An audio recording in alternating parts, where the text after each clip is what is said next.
तुम्ही प्रत्येकजण शाळेत जाता, शाळेत जसे होते तसे पिरियड अटेंड करता, जे सर शिकवतात, जे मॅडम शिकवतात त्यांना तशा प्रकारे व्यवस्थित ऐकता, घरी येता, त्यांना दिलेलं होमवर्क पूर्ण करता. होमवर्क करणे म्हणजे काय, बहुतांशी आजच्या शाळेमध्ये आपलं दिलेलं होमवर्क म्हणजे असते लिखाण. तुम्ही सर्वात जास्त होमवर्क जे समजता ते होमवर्क म्हणजे असते लिखाण. पण मला असं वाटतं आहे की होमवर्क म्हणजे तुमचं लिखाण नसून ते एक वेगळा अभ्यास असायला पाहिजे. होमवर्क फक्त ते काम झालं, एक तुमच्यासाठी दिलेलं घरचं काम झालं, जे शाळेचं तुम्ही पूर्ण करत असता. पण अभ्यासामध्ये आणि होमवर्क, ज्याचे स्टडी अँड होमवर्क याच्यामध्ये थोडासा फरक आहे आणि तो फरक प्रत्येक विद्यार्थ्यांना समजून घेतला पाहिजे. होमवर्क करणे म्हणजे फक्त जे दिलेलं लिखाण असते, जे शाळेत पूर्ण करू शकत नाही आपण, ते घरी येऊन पूर्ण करणे, that's called a work. But अभ्यास म्हणजे काय आणि स्टडी म्हणजे काय याची प्रत्येकाची व्याख्या वेगवेगळी असते. कोणी अभ्यासाला म्हणतात की घरी येऊन पाठांतर करणे म्हणजे अभ्यास आहे, कोणी म्हणतं अभ्यास म्हणजे घरी येऊन लिखाण करणे शाळेतलं म्हणजे अभ्यास आहे. मग ह्या अशा प्रकारचा अभ्यास नसतो. अभ्यास म्हणजे काय, तर एखादा विषय आपण स्वतःच कसा करायचा याची टेक्निक स्वतःमध्ये डेव्हलप करणे, त्याला म्हणतात अभ्यास. एखादा विषय जे शाळेमध्ये शिकवला गेलेला नाही, एखादा टॉपिक जो शाळेमध्ये शिकवला गेला नाही, तो टॉपिक चांगल्या तऱ्हेनं आपण स्वतःहून तयार करण्यासाठी सक्षम बनणे, दॅट्स कॉल्ड ए अभ्यास. त्याला म्हणतात अभ्यास. मग या अभ्यासासाठी आपल्याला काहीतरी क्वालिटीज आपल्यामध्ये निर्माण कराव्या लागत असतात आणि त्या क्वालिटीजमध्ये सर्वात प्रथम क्वालिटी असते ती म्हणजे नोट्स तयार करणे. स्वतः नोट्स काढता यायला पाहिजे आणि त्याची सवय आपल्याला बिलकुल नसते. कारण आजकाल आपल्या मार्केटमध्ये वेगवेगळ्या कंपनीजच्या खूप साऱ्या डायजेस्ट एक लिखाणाच्या स्वरूपात असलेल्या एक्झरसाइज किंवा बाकी सगळं तुम्हाला आयतं मिळतं. प्रत्येक क्वेश्चनचं उत्तर आयतं मिळतं. त्यामुळे तुम्हाला ते स्वतःच्या नोट्स काढायची सवय बिलकुल लागलेली नाही आहे, ती गेलेली आहे. सुरुवातीला तसं नव्हतं. सुरुवातीला शिक्षक लोक आपल्या शाळेमध्ये जे शिकवलं जायचं त्याची एक्झरसाइज स्वतः करून आणायला लावायचे. ती गाईडमधली किंवा एक्झरसाइजमधली सोडून घेत नव्हते. जेणेकरून एक त्याच्यामधले असं व्हायचं की त्याची एक वैचारिक लेवल वाढली जायची, त्याला क्वालिटी डेव्हलप व्हायची, त्याला स्वतः नोट्स काढता यायला पाहिजे. आपण अभ्यास करा मुलांना म्हणतो, पण अभ्यास कशा प्रकारचा केला जातो हे आपण कधीही सांगत नाही. आपण चॅप्टर वाचल्यानंतर त्या चॅप्टरमधले असणारे महत्त्वाचे पॉईंट्स ज्याचे त्यांना व्यवस्थित काढता आले पाहिजे, जेणेकरून आपल्याला नंतर तो चॅप्टर न वाचता ते पॉईंट जरी वाचले तरी पूर्ण चॅप्टर आपला काय होत असतो, कव्हर होत असतो. याला म्हणतात नोट्स काढणे. आणि ह्या नोट्स काढलेल्या काही आठवड्याभरानंतर, 1-2 आठवड्यानंतर आपल्याला रिवाईज करायच्या असतात. आपल्याला रिपीट करत नाही. काही जण म्हणतात स्मार्ट स्टडी करा वगैरे वगैरे सगळ्या गोष्टी आपण म्हणत असतो. पण स्मार्ट स्टडीपेक्षाही महत्त्वाचं असते हार्डवर्क. ते काही नाही, फालतूची गोष्ट आहे स्मार्ट स्टडी करा वगैरे वगैरे, पण हार्डवर्क करणं सर्वात महत्त्वाची गोष्ट असते. तुम्ही एखादं वाक्य ऐकलं असेल, hard work beats talent but talent does not work hard. Simple वाक्य आहे, hard work beats talent but talent does not work hard. आपण हार्डवर्क करून टॅलेंटला हरवू शकतो, पण टॅलेंट कधी हार्डवर्क नाही करू शकत, हे लक्षात घ्या. टॅलेंट त्याला उपजत असतं, ते त्या टॅलेंटनं त्याला मिळत राहील. प्रत्येकजण टॅलेंटेड नसतो. आपल्याला मोठे मोटिवेशनल सांगत असतात प्रत्येकजण जगातला टॅलेंटेड आहे, तुम्ही ते करू शकतात. जगातला टॅलेंटेड नसतो. टॅलेंटेड असतात तर प्रत्येकानं प्रत्येक गोष्ट मिळवली असती. टॅलेंटच्या सोबतच सर्वात महत्त्वाची गोष्ट असते हार्डवर्क. जेथपर्यंत तुम्ही हार्डवर्क करत ना, टॅलेंट तुमचं काही कामं पडणार नाही. किंवा फक्त तुम्ही हार्डवर्कच करत राहा आणि टॅलेंट नसेल तर ते सुद्धा काही कामी नाही. त्यामुळे या दोन गोष्टीची सांगड तुम्हालाच व्यवस्थितरित्या घालता आली पाहिजे. मी तुम्हाला पहिल्यांदा सांगितलं, अभ्यासाची परिभाषा तुम्हाला ठरवता आली पाहिजे.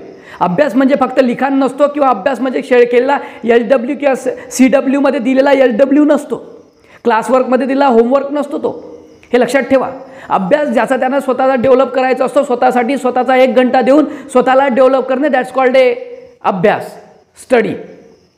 याला त्यातच महत्त्वाची असते रिव्हिजन. आणि रिव्हिजनचा अर्थ सर्वजण म्हणतात घोकमपट्टी, हा चुकीचा आहे. रिव्हिजनचा अर्थ घोकमपट्टी नसतो, रट्टा पद्धती नसतो. रिव्हिजनचा अर्थ असा असतो की ज्या टाईमला आपल्याला तो सब्जेक्ट शिकवला गेलेला आहे त्या टाईममध्ये आपण कशा प्रकारे तो समजून घेतला होता तो आठवणे, परत रिवाईज करणे, दॅट्स कॉल्ड ए रिव्हिजन.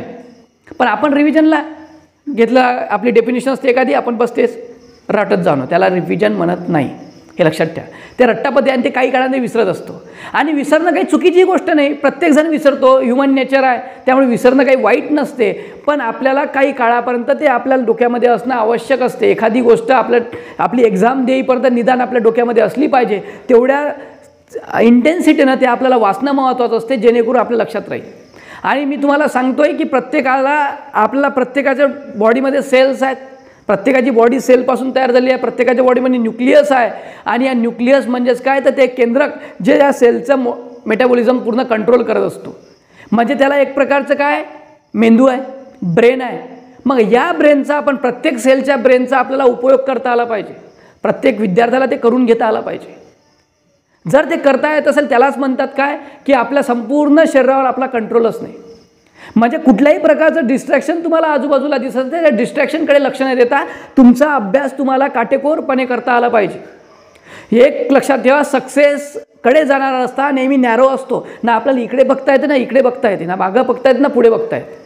या नॅरो रस्त्यावरून चालताना आपल्याला सरळ दिशेनं आपल्याला काय दिसलं पाहिजे, गोल दिसला पाहिजे, एवढी तुमची सतर्कता असली पाहिजे. कुठल्याही प्रकारचं डिस्ट्रॅक्शन आपल्याला नव्हतं व्हायला पाहिजे. किंवा तुम्हाला माहिती आहे, एखाद्या वेळेस आपण अभ्यास करत असतो आणि एखादा मित्र आपल्याला लगेच म्हणतो, का रे यार ते अमुक ढमुक, मग लगेच आपला विषय तिकडे भरकटतो. म्हणजे आपण एखादा पेज आपण सिरियसली वाचत असतो आणि एखादा मित्र किंवा एखादा जण आपल्याला एखादी गोष्ट काढते, अरे ते मावशीचा मुलगा तिकडे चालला, मावशीचा मुलगा इकडे लागला, असं झालं. मग आपल्या सगळा मेंदू त्या साईडला वळतो. कोण काय करतोय याला न बघता तुम्ही तुमच्या कशा प्रकारे अभ्यासाकडे कॉन्सन्ट्रेशन करू शकता ते सर्वात महत्त्वाचं असते. नाहीतर आपलं लक्ष सगळ्याकडे जास्त असते ना आपल्याकडेच कमी असते. अरे तो करतोय, मला करता येत नाही, त्यानं केलं, मी केलं नाही. अरे त्यानं जर 10 वर्ष मेहनत केली म्हणून त्याला ते मिळालं, तू 2 वर्षातली 10 पट मेहनत कर, तुलाही ते मिळेल. मिळणार नाही अशातला प्रकार नाही, हे लक्षात घ्या ना. त्यानं 10 वर्ष मेहनत केली म्हणून त्याला ते मिळालं. तुम्ही तशीच मेहनत करा, तुम्हाला ते सुद्धा मिळणार आहे. की तुमच्यासाठी सक्सेसचे दरवाजे बंद नाही, प्रत्येकासाठी परिभाषा एकच आहे. आणि विशेष म्हणजे आता इंटरनेटमुळे तुम्हाला जगातले सर्व शिक्षक, टॉपमोस्ट शिक्षक तुम्हाला ऑनलाईन मिळतात. त्यामुळे शिक्षकांची कमी नाही आहे. आणि मी तर म्हणतो सक्सेस ही गोष्ट शिक्षकांमुळे नाहीच ते येत बहुतांशी. सक्सेस तुम्हाला जर एज्युकेशनल सक्सेस जर पाहायचं असेल तर एज्युकेशनल सक्सेसमध्ये टीचर्स लोकांचा वाटा फक्त 10% असतो. 90% तुमचं इंटेलिजन्सी आणि तुमचं हार्डवर्क असते. हे प्रामाणिकपणे सांगतोय मी. शिक्षक फक्त एक तुम्हाला रस्ता दाखवतोय, शिक्षक तुम्हाला फक्त मोटिवेट करतो, शिक्षक तुम्हाला तुमच्या चुकीच्या गोष्टी आणि राईट थिंग्स तुम्हाला दाखवून देण्याचं काम करत असतो. आणि एक लक्षात घ्या, फक्त त्या शिक्षकाचा 10%वर तुम्ही जर 100% विश्वास ठेवला तर तुम्हाला न मिळणारं 90% यश तुम्हाला ॲटोमॅटिकली मिळत असते, हे सुद्धा लक्षात ठेवा. पण तशा प्रकारचा शिक्षकसुद्धा काबिल असला पाहिजे. मी तुम्हाला सांगितलं, इंटरनेटमुळे जगातले चांगल्यात चांगले शिक्षक तुम्हाला मिळू शकतात. पण त्याच इंटरनेटमुळे तुमच्याने खूप मोठा डिस्ट्रॅक्शन निर्माण होतं, अभ्यासामध्ये डिस्ट्रॅक्शन निर्माण होत असते. ते डिस्ट्रॅक्शन तुम्हाला बाजूला सारून तिथपर्यंत पोहोचता आलं पाहिजे. म्हणजे फक्त आपल्याला काय दिसलं पाहिजे, की आपलं एम दिसलं पाहिजे. नाही तर आपलं डिस्ट्रॅक्शन शॉर्ट्स, आपण लगेच एका क्लिकवर आपले शॉर्ट्स ओपन होतात, एका क्लिकवर आपल्याला या वेबसाईटहून त्या वेबसाईटवर जाता येते. पण हे अशा प्रकारचे डिस्ट्रॅक्शन तुम्हाला काय करता आलं पाहिजे, निग्लेक्ट करून आपल्या एमकडे आपल्याला धावता आलं पाहिजे. तुमचं ते मोटिवेशन तिथपर्यंत असलं पाहिजे. मी म्हणतो मोटिवेशन तुमचं दुसऱ्याकडून घेऊन काही अर्थ नसतो. मी तुम्हाला सांगतोय म्हणून तुम्ही करताय अशातलाही प्रकार होणार नाही. कारण मला माहीत आहे की तुम्ही माझा व्हिडिओ पाहिल्यानंतर डबल 2 मिनिटांना विसरून जाणार आहे. पण तरी असं वाटतं की या 100पैकी जे 100 जण ऐकतील त्या 100पैकी एकाने जरी ऐकला आणि सुधरून घेतलं, स्वतःमधलं थोडेसे जरी चेंजेस झाले तरी खूप झाले असं वाटतं. म्हणजे माणसाची होप कधी संपत नाही ना, तशीच आपली सुद्धा होप आहे. आणि त्यासाठी तुमचा इंटरनेटचा वापर करताना तुमचं चित्त जागेवर ठेवणं हे सर्वात महत्त्वाची गोष्ट असते. मग हे चित्त कशा प्रकारे वाढवायचं, एकाग्रता कशी वाढवायची, त्यासाठी पण सुद्धा तुम्हाला सराव करावायचा असतो. एखादा दिवा लावायचा, पंथी लावायची आणि त्या पंथीकडे एकसारखं बघत त्याच्याकडे राहायचं, जेणेकरून 2 सेकंद 3 सेकंद कुठल्याही डिस्ट्रॅक्शनकडे, आवाजाकडे लक्ष न देता फक्त त्या पंथीच्या ज्योतीकडे लक्ष ठेवायचं. जेणेकरून तुमचं एकाग्रता रोजचा करून पहा प्रयोग, ॲटोमॅटिकली तुमची एकाग्रता वाढते. कुठल्याही प्रकारचं काहीही करायचं काम पडत नाही. एकाग्रता होणे म्हणजेच काय, तर तुम्हाला फक्त तुमचं चित्त जागेवर ठेवणे, याला म्हणतात एकाग्र होणे. म्हणजे तुमचं मन भरकटू द्यायचं नाही. ज्याचं मन स्ट्रॉंग असेल, ठीक असेल, त्या कुठल्याही गोष्टी अचीव करू शकतो. जग काय म्हणतं याच्याकडे बिलकुल विचार करत बसू नका. आत्ताही सांगतो, जग काय म्हणतं, तुम्ही 4 तास अभ्यास केला, त्यानं 10 तास केला, काही अर्थ नाही. त्याचा 10 तास तुम्ही काय करता माहिती आहे का, 10-10 तास 12-12 तास जेव्हा अभ्यास करता. आता माझा व्हिडिओ ऐकला कोणी म्हणून, नाही मी आता 15 तास अभ्यास करेन, माझं सगळंच व्यवस्थित करतो मी 1 महिना अभ्यास करेन. पण 1 महिना अभ्यास करून 15, पण किती दिवस करता हे? 12-12 तास कोणी महिनाभर करते, कोणी 2 महिने करेल, याच्यानंतर तुमचे सगळे ट्याट्या फिश. मग असं न होता तुम्ही जर तीच कन्सिस्टन्सी फक्त 4 तास जरी रोज अभ्यास केला आणि वर्षभर ठेवली तर कधीही चांगलं आहे, बरोबर आहे की नाही? 4 तास अभ्यास करायचा, वर्षभर ठेवायचे, 120 तास आपले महिन्याचे होतात, वर्षाचे तुमचा हिशोब लावा. मग 2 महिने फक्त अशी घोकंपट्टी ढोर मेहनत करून काही अर्थ नसतो, कारण ते आपण विसरणार आहोत. पण ज्याच्यामध्ये कन्सिस्टन्सी असते, नियमितता असते, ते नियमितता आणि कन्सिस्टन्सीच सर्वात महत्त्वाची असते, हे सुद्धा लक्षात ठेवा. अभ्यासामध्ये सर्वात महत्त्वाची गोष्ट असेल तर कन्सिस्टन्सी, नॉट एनी इंटेलिजन्सी. इंटेलिजन्सीपेक्षा कन्सिस्टन्सी सर्वात महत्त्वाची. तुम्ही इंटेलिजंट नसलेत चालते, हार्डवर्कर असलेत चालतात, पण तुमच्यामध्ये कन्सिस्टन्सी असली पाहिजे. एकच एक सराव तुम्हाला करता आला पाहिजे. तेंडुलकर असं म्हणत नाही मला कव्हरला चौका मारता, तेंडुलकर म्हणत नाही मला स्ट्रेट लाईटला चौका मारता येते, असतला कधी त्यांना विचार केला नव्हता. आता तेंडुलकर बहुतांश जणांना माहीत आहे, नाही माहीत नाही. आत्ताच्या पिढीला काही फक्त जे बहुतांश नवीन येणारे सर्व प्लेयर्स माहीत आहे, पण आमच्या वेळेस जे होतं ते आम्हाला माहीत आहे. मग तेवढ्यापर्यंत ज्ञान कधी कधी लिमिटेड असते प्रत्येकाचं. मग त्या वेळेसचं ते गोष्टी असतात. त्यावेळेस तो बेस्ट होता, यावेळेस वेगळा कोणीतरी बेस्ट असेल. म्हणजे प्रत्येकाजवळ सारखी इंटेलिजन्सी असेल अशातला प्रकार नाही, सारखा चिरंतर काही काळापर्यंत चालेल अशातलाही कोणी नसतो. काही काळात प्रत्येकाचा एक विशिष्ट ठराविक काळ असतो, प्रत्येकाला एक दिलेली लिमिट असते. मग तशाच प्रकारची लिमिट तुमच्या अभ्यासाला सुद्धा असते. 12 तास 14 तास अभ्यास करणारे खूप पुरं आहेत, पण किती महिने? 1 महिना 2 महिने? अरे त्याच्यापेक्षा 4 तास 6 तास करा, पण रोज करा. ही जर मेहनत व्यवस्थित कन्सिस्टन्सी केली, याच्यामध्ये जर तुमच्या नियमितता ठेवली तर ते कधीही चांगली असते. पण आपल्यामध्ये आपण इनऑर्डिनरी, पण ऑर्डिनरी असणं कधीही चांगलं. ऑर्डिनरी स्टुडंट चांगल्या प्रकारचं वर्क करू शकतात, हे लक्षात ठेवा. कन्सिस्टन्सी त्याच्यामध्ये सर्वात महत्त्वाची असते, हे लक्षात ठेवा. आणि अभ्यासामध्ये कमी वेळात जास्त वाचन झालं पाहिजे, याच्यासाठी वाचन स्पीड वाढवणं सुद्धा सर्वात महत्त्वाचं आहे. अभ्यास तुम्ही तेव्हाच चांगल्या प्रकारे करू शकता. वाचन स्पीड, एकाच दृष्टिक्षेपातने आपण जर सध्या 2 शब्द वाचू शकत असलो तर एकाच दृष्टिक्षेपात आपल्याला 5 शब्द 6 शब्द कशा प्रकारे सरावानं वाचता येईल याची प्रॅक्टिस तुम्हाला करावी लागते, जेणेकरून तुमचा वाचनाचा वेग वाढते. म्हणजे समोरचा जर 1 तास अभ्यास करत असेल आणि त्या 1 तासामध्ये तो 20 पेजेस वाचत असेल तर त्याच 1 तासामध्ये तुमचे 40 पेजेस वाचणं झाली पाहिजेत. त्याला म्हणतात तुमची वाचनाची स्पीड वाढवणे, एकाच दृष्टिक्षेपात. मग सुरुवातीला ते तुम्हाला कळणार नाही आपण काय वाचतोय काय नाही, पण त्याच्यावर मेहनत घेणं तुमचं काम असेल ना. सुरुवातीला नाही कळत की आपण काय वाचतोय ते, पण वाचनाचा वेळ वाढवताना आपल्याला एक लक्षात येईल. नंतर काही काळानंतर तुम्हाला लक्षात येत राहील की 2 मिनिट काही 1 मिनिटातनी इतके शब्द झाले, नंतर दुसऱ्या मिनिटातनी जास्त वाढले, नंतर एका तासात इतके, मग असं वाढत थोडं जाईल आणि तुम्हाला समजायला सुद्धा लागेल आपण काय. तेवढी तशी तुमच्या ब्रेनला सवय होऊन जाईल. मग ही सर्वात महत्त्वाची गोष्ट आहे. याला म्हणतात मेमरी टेक्निक. हे तुमच्या मेमरीची टेक्निक आहे, हे सर्वात महत्त्वाची गोष्ट. वाचनाची आवड असली तरच तुमची वाचनाची स्पीड वाढेल, पण तुमची वाचनाची आवड नसते. मग वाचनाची आवड नसली तर काय अर्थ काय राहिला. त्याच्यासाठी प्रत्येक पुस्तक ते अभ्यासाचं असो का कुठलं अवांतर असो तुमच्यामध्ये तुमच्या हातात घेतलं की तुम्ही त्यातनी रममान झाले पाहिजे, हे सर्वात महत्त्वाची गोष्ट. पण तुम्ही मुलं तशा प्रकारचे करत ना. तुम्हाला वाटतं की नाही आपण फक्त घोकंपट्टी केली, पारंपरिकरित्या जसा प्रत्येकजण अभ्यास करतायत तशा प्रकारचा तुम्ही अभ्यास केला तर तुम्ही चांगल्या प्रकारे मार्क्स मिळू शकता, किंवा हार्डवर्क असले तरी चांगल्या प्रकारचे मार्क्स मिळू शकता. तरी तसं होत नसते. त्यातनी अंडरस्टँडिंग सर्वात महत्त्वाचा पार्ट आणखी एक येतो असतो. तुम्ही शिकले किती, तुम्हाला समजलं किती, ते सर्वात महत्त्वाचं असते. पण आपली अंडरस्टँडिंग तिथं फेल पडते, आहे की नाही. मग ह्या अशा गोष्टी करणं, अभ्यास करणं, तुम्ही जेव्हा उठसाल तेव्हा तुमची मॉर्निंग हे लक्षात ठेवायचं. जेव्हा उठसाल तेव्हा तुमची मॉर्निंग आणि तेव्हा अभ्यासाला बसायचं. जर तुम्ही अशा प्रकारचं नियोजन करसाल, कुठलाही टाईम टेबल तुम्हाला सक्सेसफुल बनवू शकत नाही. But planning most important. Planning असलं पाहिजे. नाही बा या एका दिवसात मला 1 चॅप्टर करायचं, मग ते सकाळी कर, दुपारी कर किंवा संध्याकाळी कर, पण कर. काही गरज नाही सकाळी 4 वाजता उठून अभ्यास करायची. तुम्ही कोणत्या वेळेला कम्फर्टेबल आहे हे सर्वात महत्त्वाचं असते. नाही तुम्ही जर 8 वाजता उठून जर चांगल्या प्रकारे तुमचा अभ्यास होत असेल तर 8 वाजताच करा, पण करा. पण मी म्हणतो बहुतांशी 6 वाजता उठणं, कधी पण जवळपास 6च्या दरम्यान उठणं तर कधी चांगलं असते. सकाळचा अभ्यास खूप चांगला होतो, एकाग्र असते, बाकीचं डिस्ट्रॅक्शन्स नसते, आवाज नसतात, म्हणून बहुतांश जण. पण तुमचा जर रात्री होत असेल तर रात्री करायला काय हरकत आहे. जागा रात्री करा अभ्यास, दिवसा झोपा.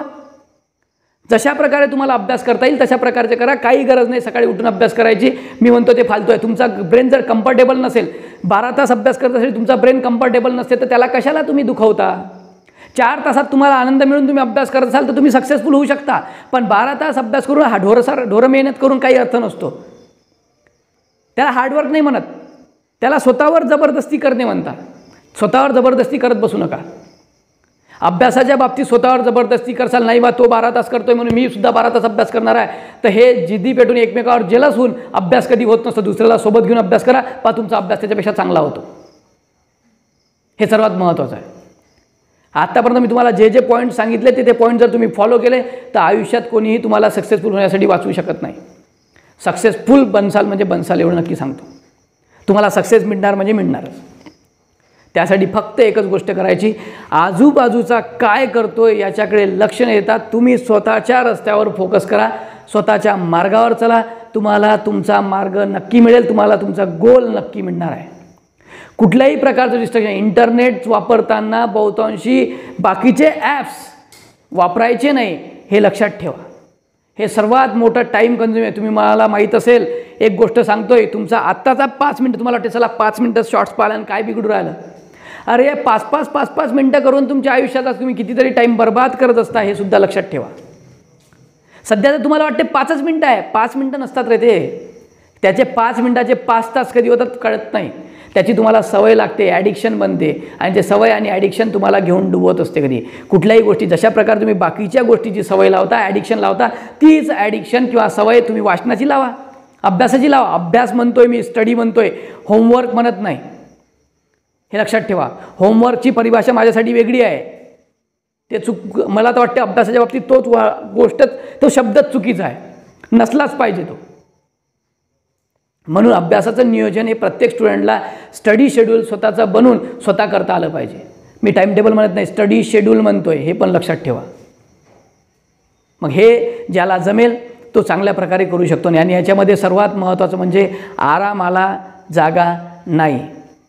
अभ्यासातनी आरामाला जागा नाही. आता आरामाला जागा नाही म्हणजे मग काय करायचं? मग तुम्ही तर आत्ता सांगितलं सर 12 तास अभ्यास करायचा नाही, ढोर मेहनत करायची नाही, काही फायदा नाही, तुमच्या ब्रेनला जेवढं झेपेल तेवढंच करा. हो, तेच सांगतोय, तुमच्या ब्रेनला जेवढं झेपेल तेवढंच करण्याचा प्रयत्न करा, जेणेकरून तुम्ही फ्रेश माइंडने परत अभ्यासाला बसू शकाल. पण तुम्ही जर 12 तास अभ्यास केला, नाही आता खूप झालं, 2 महिने खूप झालं वगैरे वगैरे करून आपण MPSCची पोरं पाहा तुम्ही करताना अभ्यास. सुरुवातीला खूप असं मोटिवेशनल 4-5 व्हिडिओ बघतात, नाही आता आपल्याला करायचंच, आपलं जमतेच, तुम्हाला सांगतो पुढच्या वर्षी पोस्ट आली म्हणून समजा. अशा प्रकारचं करून जे 2 महिने 3 महिने अभ्यासाला लागतात, आणि नंतर जेव्हा एखाद्या वेळेस आता नाही, आता जमत नाही, आता थोडंसं खूप बोर व्हायला लागलं, नाही आता वाया चाललं, आता आपल्याला समजतच नाही. अरे एक विषय घेऊ माणसं कंटाळतात. कधी मराठी करते तर इंग्लिश विसरून जाते, इंग्लिश करायला घेतलं हातात तर विज्ञान विसरून जाते, विज्ञान हातात घेतला तर गणित विसरून जाते. सगळं काय सोबत चालवता आलं पाहिजे. प्रत्येक विषय जेव्हा तुम्हाला सोबत चालवता येईल, प्रत्येकाला जेव्हा सोबत, तुम्ही म्हणतात ना सूर्याचे 7 घोडे होते आणि 7 घोड्यावर सूर्य रथावर काय होता, विराजमान होता. तशा प्रकारे प्रत्येक विद्यार्थी म्हणजे सूर्य आहे, आणि त्या सूर्याची घोडे म्हणजे कोण असतात, हे प्रत्येक विषय असतात. प्रत्येकाला प्रत्येक घोडा सांभाळता आला पाहिजे, एकसारखा चालवता आला पाहिजे, तेव्हाच कुठं त्याचा रथ कुठं जाईल, शिखरावर पोहोचेल. हे लक्षात ठेवा. प्रत्येक विद्यार्थी हा सूर्य आहे, प्रत्येक विद्यार्थी सूर्य आहे, पण प्रत्येक विद्यार्थ्याजवळ हे 7 घोडे चालवण्याची टेक्निक नसते, हे 7 घोडे चालवण्याचं टॅलेंट प्रत्येकाकडे नसते.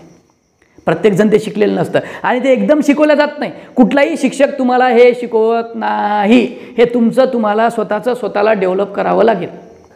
प्रत्येकाला प्रत्येक विषय स्वतः सांभाळता आला पाहिजे. प्रत्येकाला प्रत्येक विषय व्यवस्थित मेंटेन करता आला पाहिजे. नाही मला मॅथमॅटिक्समध्ये खूप चांगले मार्क्स मिळतात, आणि विज्ञानाचं काय? नाही मला इंग्लिशमध्ये खूप चांगले मार्क्स मिळतात, मराठीचं काय? मग अशा प्रकारे त्याला भूगोलमध्ये चांगले मिळतात, ज्याचा इतिहासात बॉम्ब पडते. एखादा विषय चांगल्या प्रकारे निघून जातो, टॉप असतो, 100 out of 100, mathematics 100 out of 100, but history 100 out of 40. मग यानं आपला रिझल्ट कमी होत असतो, डाऊन होत असतो. मग आपल्याला प्रत्येक विषय आपल्याला हाताळता आला पाहिजे. तुमच्या रथाचे 7 घोडे तुम्हाला चालवता आले पाहिजे, व्यवस्थितरित्या चालवता आले पाहिजे, तरच तो विद्यार्थी सूर्य म्हणून चमकत असतो. हे लक्षात ठेवा. तुम्हाला एक रश्मीरथीमधली एक छोटंसं कडवं आहे, तुम्हाला माहिती आहे, वसुधा का नेता कौन है, वसुधा का नेता कौन हुआ. एक कवी विचारतोय त्याच्यामध्ये रश्मीरथीमधला, वसुधा का नेता कौन हुआ, भूखंड विजेता कौन हुआ. सिकंदरच्या बद्दल बोललं जातं की वसुधा का नेता कौन हुआ, भूखंड विजेता कौन हुआ, अतुलित यश क्रेता कौन हुआ. जे कृष्ण अतुलित यश क्रेता कौन हुआ, आणि नवधर्म प्रणेता कौन हुआ. गौतम बुद्धाच्या बाबतीत मला नवधर्म प्रणेता कौन हुआ. त्यावर कवी काय म्हणतो पहा ना, तुम्हाला लक्षात येतं. वसुधा का नेता कोण, वसुधा म्हणजे आपली पृथ्वी, वसुधा का नेता कोण वा, भूखंड विजेता कोण वा, अतुलित यशक्रेता कोण वा, नवधर्म प्रणेता कोण वा. त्याच्यावरच तो कवी उत्तर देतो आपल्याला, जिसने ना कभी आराम किया विघ्नों में रहकर काम किया. जिसने ना कभी आराम किया विघ्नों में रहकर काम किया, तोच काय झाला, कृष्ण झाला. तोच कोण झाला, तर सिकंदर झाला. आणि तोच कोण झाला, तर बौद्ध झाला. हे लक्षात ठेवा.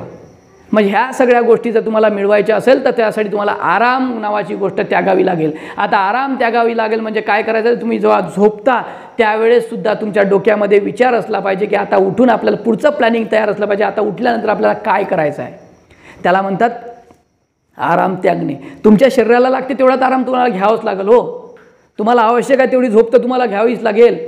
आराम म्हणजे काय की तुम्ही उठू ना, दिवस आहे, ढवळ्या दिवसात सगळे लोक कामाला लागलेत आणि तुम्ही आळस बाळगताय, त्याला म्हणतात आराम. त्या टाईमचा तो आराम आहे.